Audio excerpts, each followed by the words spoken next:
Welcome to Confessions of a PT. I'm James McCallion from James McCallion Transformations. And I'm Matt Cowell from Mind and Movement Mentoring. And between us, we've got over 25 years of coaching and personal training experience. And every single week, we're going to provide you with all our best tips and laughs along the way. Welcome to the latest episode of Confessions of a PT. This week, we are going to be talking predominantly about our fitness predictions for 2024. Thanks for all the love and support on the episode so far. How you doing, mate? Really good, mate. Yeah, how are you? Very well, thank you. So I'll start off, mate. I think prediction-wise, from a nutrition point of view for the industry, is definitely going to be the death of keto. I feel like in the fitness industry, everyone's quick to jump on the bandwagon, and I think people are being more awake that carbs aren't the enemy and going down a route more of the processed foods. And on the flip side of that, as much as I would hate to admit it, I think more people are going to experiment with intermittent fasting, Mr. Cow. Okay, interesting. I kind of agree that keto, I think anything that is too labelled will start to disappear, because I think people are collectively coming together that the idea of fad diets and things, it's about more of a permanent lifestyle change. So anything that is a named diet or a named kind of process, and I'd probably include fasting in that in terms of something that becomes cult-like as a... But I'm not sure I agree that I feel that keto, lower carb eating will align maybe with lower processed food eating. So I agree with you that people are looking after their gut more, thinking more about the processed food aspect. And I think some of that's going to come dovetail with reduced carbohydrate intake, because I do feel like as a society we eat too many carbs. Yeah, agreed on that. I feel like the thing with keto is it's 10% of the macro split. It's extreme, isn't it? Yeah, it's extreme. And that's the thing. I think to begin with that, I mean, I think we live in a world where, like you said, people jump on the bandwagon, but people aren't just invested in focusing on one thing. So they do it for like a week if they don't get it. We live in a world where society where everything's instant, Tinder, Deliveroo and stuff like that. I think when it comes to nutrition, people just want quick fixes. And I've always said to clients, there's so many ways in which to lose weight, but people don't think about the maintenance and the lifestyle. And I think that's the biggest thing that we coach is, yes, we want to give you a transformation or lose weight or be healthier, but there's no point in you doing it for 8 weeks and then yo-yo back and forward and then it'd be like 10 times worse and stuff like that. So agree slightly. I think with keto, I just feel like 10% is just anything. I think with carbs, obviously the energy, we need complex carbohydrates. I think fiber comes into it as well. I know you can get it from like maybe fats and veg and stuff, but it's that, how would you monitor that in regards to the way you approach with the fasting? Would it just be completely clean? I do agree that keto is, I think it's too extreme. I think it's unsustainable. You know, hats off to anyone that does it and makes it work. I feel like there's good parts to be picked out of it that most people can benefit from reducing their carbohydrate intake from where it currently is, because they're just not active enough as the bottom line. But also within that intake, they eat largely the wrong sorts of carbs.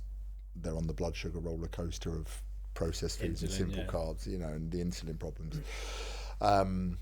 I actually think, this is the conspiracy theorist in me talking, but I also think that probably by the end of this year, if not next, you're going to start to see more 0-calorie foods, which I think is going to pay havoc with some of the counting aspect of things, because I feel like there'll be, I don't know whether it will be defined in a different metric or something, but I feel, what can you see that coming in? Maybe not now, but in the future. Like, it's like, how are they doing that though? Do you know what I mean? With all the worlds, like I said, this year's probably been with like the E numbers and the ultra processed foods. Is that just going to evolve more and more? I mean, well, it won't be good for you, but like the diseases like diabetes and stuff like that is due to the point where people just lazy quick fixes and stuff. I think it comes with a cost element, and I can see it potentially, but how is that going to be moderated and what are the side effects? Because again, if people put 0-calorie foods, that from a marketing point of view, I mean, we're in an obesity crisis. People are going to be like, oh my God, it's going to be the next best thing. But what's the long-term damage and stuff like that? So I could just see some of the big corporations maybe coming out with it. And, corruption. yeah. Well, in the same way that, you know, fat became the enemy, so sugar got loaded into, and then kind of sugar became the enemy, so artificial sweeteners took over from that. And it's not usually a positive move. It's just kind of, as Joe Public catches up to a bit more nutritional awareness. It goes full circle as well, isn't it? I think we're going back to certain habits that were like a couple of years ago, and like I said, when the public do catch up, something else changes, and then we've got a new focus and stuff like that. Like I said, I do believe keto's on the way out, fasting's on the way up, but like I said, I'm more open to it with the health benefits rather than it's just the fact of skipping a meal. I know we spoke about this before, so cool. I think in regards to training perspective, I think this year there is going to be a surge in AI, like without doubt. I feel like the in-person personal trainer is going to suffer beyond belief because the rise of online coaching is so big. Every time you open up your Instagram feed, it's online coaches promising you the world and stuff like that. And I think from a side effect from that, the overall quality of training is going to suffer so much because people just don't want that experience, which is absolutely crucial to take that onto an online thing. Everyone just wants to jump straight into online before they've got the experience. Yeah, I agree. I think, and we've spoken about this before, if you don't have any experience coaching anyone in person, I feel like that's a bold move to make. You need to get, feathers in your cap on really, for want of a better expression. And was that funny? That wasn't even. I don't know. It just caught me off guard. Yeah, and I think everything's moving online. I think COVID accelerated the online coaching. I think people are more open-minded to having not someone necessarily stand next to them and set up apparatus and count their reps and things like that. I think gyms are going to start to become more social places in 2024. I think that's a big one. Someone told me the other day that Gymshark are doing something with Bumble, which I thought was really cool. Which is cool, where you can meet a date at the gym. I'm not sure kind of how it's going to work because they don't have gyms yet. Gymshark today, but you could see that really working. You could see that working as someone that at some point is going to crack the gym-based dating app type thing. I think. Never even thought of that, mate. I think, and surely someone has tried that. If not, there's a £1 million idea that you can have. But single people that like the gym, it's a big green flag usually, isn't it, of someone else that likes to train, and that not necessarily to their level or with their passion, but if it's someone who just doesn't like the gym, that's not going to be a good fit. So it's kind of like and if you're going to, I don't know, maybe they should do like a traffic light party at the gym where you wear like different colour t-shirts like green, amber and red t-shirts or something like that, show your relationship status. It'd be interesting to see how that works, to be fair, but mate, great idea if it promotes the fitness culture and stuff like that. Well, it's the health and wellness. Obesity is a topic we could talk to midnight about, but younger people are drinking less, and I also saw the other day that $49 smoothies in the US that are flying off the shelves, and it's almost become this celebrity type culture where people will, they'll genuinely take pride in that, and I think was it Balenciaga or one of the big fashion brands is going to kind of like dovetail onto one of the big, and you could see that happening of kind of like a real, instead of it's $500 for a bottle of tequila, it's $50 for a wheatgrass smoothie or something like that that's loaded with the good stuff. And that becoming a bit of a status symbol, and it's kind of on the Instagram story, and that kind of, the stats, which is ultimately good. I'm not sure that's huge. You need to spend $49 on absolutely. It's label as well, isn't it? Like we're saying with identity, people are just so quick to jump on that next bandwagon, and the marketing companies out there are going to latch onto any financial gain that they can. I think, like we touched on with that obesity thing, I can see this year it getting 10 times worse. I think the way in which it's going at an alarming rate, it's avalanching beyond belief. And like I touched on before with the AI, it's just making people's life easier. Like, you don't have to work for anything anymore. and people are so quick to spend their money on materialistic things, but as soon as I think there's going to be more of a gap now in investing in your health and fitness, because you're going to get, I think Apple are even introducing the AI PT. Have you seen that? No. Mate, it's scary. I think there's this new thing, I can't remember, there's a thing that you put on your chest and you can hold it, and it's like a hologram that will come out. It will assess all of, like, apparently your blood levels and stuff like that, and tell you exactly if this is going to be good food for you and stuff like that. It learns your name, trains you and stuff like that. And again, it's just, you don't have to do anything. Like, there needs to be a sense of, like, discipline, hard work, reward, rather than you just sat on your backside and not have to work for anything. Like, I think discipline / motivation will come and go, but, like, commitment's doing it when you don't want to do it. And if you're just fed everything to you, you don't have to work from it. And it's just that subtle, like, lack of interest and mindset. Do you know what I mean? It's difficult. I think about this all the time. I think that, like, you know, the sweat, like you say, the sweat equity of the gym is what gives you the result, like, didn't it? Like, pushing through those extra reps that you don't want to do. And that always has worked and always will work. And at some point there will be a time where, I don't know, you do just push a button or something like that and it goes poof, and it's like you've worked your bicep to failure and you actually haven't had to grit your teeth in. But then at the same time, I don't almost feel like Mother Nature's like, that's the little bit that we won't ever get. And just, we think we're making all these strides forward with technology, but like I say, the stats are just off the chart the other way, because we're getting further from the walking, the fasting, the foregoing the food when we think we're hungry. And you'll never crack that bit through technology. You just won't.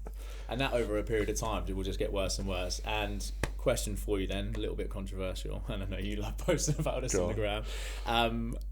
We are very blessed to have the NHS in England, but do you think they're partly to blame because the amount of, what's the word I'm looking for, procedures you can have, like gastric bands and stuff, to counteract the weight obesity crisis? Do you know what I mean? Should they direct people more in the direction of us, rather than this is a quick fix? They should definitely look at prevention more so than cure. Last time I checked, the average GP had, I think it was less than a day, it might even be an hour's nutritional training or something, and that is tragic. One, they feel like they don't necessarily have the confidence to tell you that you need to lose weight because of the current cancel culture, but two, they actually don't know that much about it, so they really couldn't give you that much help about lifestyle. So it's just, there's a problem, let's fix it with X procedure that's come. That's a culture problem rather than actually targeting the NHS, I suppose. But again, like you say, because we're in that, we've messed up, let's fix it now, rather than look at the strategy or look at what made us mess up. That's always going to be there. I've always preached, like, there isn't a magic pill, there's no quick fix, like, it is lifestyle, and that's what, like we touched on at the start.